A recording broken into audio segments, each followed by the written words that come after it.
the good news is, because we have finality, sort of like the Deshaun Watson thing, right? Because we now have finality, we can actually have the complete betting conversation because the markets are open. The markets are open and price adjusted and ready to kind of take bets if we think that there's something worth betting.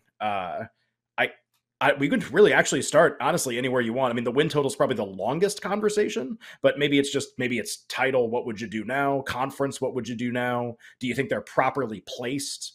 However you kind of want to start, like what market's the most interesting to you that's been changed? Here's actually what stood out to me, and this isn't really necessarily the biggest market, but it's just the Atlantic Division title. They're still not even the favorites to win their own division. The Nets or the Celtics are minus 112. Brooklyn comes in at plus 225.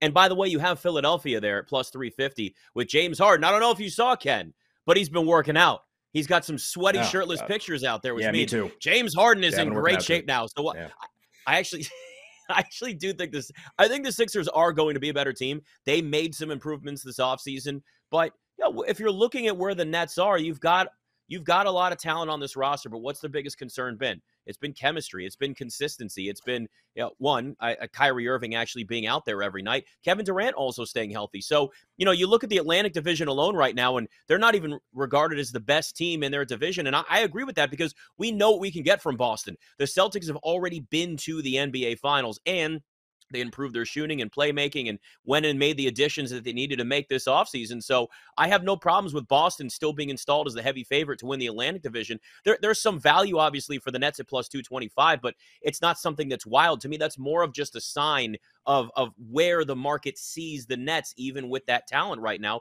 We still don't know what they are as an actual team, despite the way this roster's been constructed. Yeah, I agree with you. The division's the most interesting. Something that has come up though, so Brooklyn's win total, I don't want to do the full win total breakdown, but just to like sort of anchor this in something that is a market that exists. So their win total reopened 51.5 at Bet Rivers, went up 7 wins. That places them very close to Philadelphia and Milwaukee. And win totals have started to open in a lot of places. They were only open in like one place or two places, a month ago when you and I did that big like NBA win total opening market breakdown, which was really fun. Yeah. And now, if you've noticed, something that's happened as they started to open in more places, there started to become no difference between Boston and the other Eastern contenders, which was something we talked about a lot. I loved Boston's under at all the openers. It just it made no sense. And shocker, it's gone down 2 wins, basically. And if the difference is really going to compress between all those teams, I kind of want to bet, like, I'm going to create a bet and pitch it to you. And what do you think of this bet? Right. Brooklyn or Philadelphia win the Atlantic Division, like minus 130. I think I still like Boston more than that. Both of those choices. Oh, I really do. I really do. Yeah, I do. Man. I really do.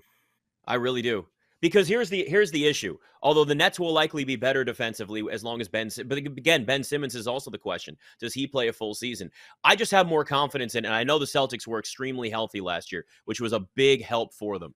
But what I saw from Boston last year, the way they bought into Ime Udoka and having that ride to the NBA Finals with the way that they play defense, I count on that lasting more into this season than the Nets still building up chemistry, not only with the new roster they have, but also Kyrie Irving and Kevin Durant still building up chemistry because they barely played together over the last couple of seasons. And in Philadelphia, it's still, what is James Harden? Like, there are too many question marks around those other teams. Now, I get it. There's a little more value than obviously Boston at minus 112 winning the division, but I still feel safer with Boston sitting there as the Atlantic Division champion, given the way that this team is constructed right now and the consistency and the chemistry that they built up last year.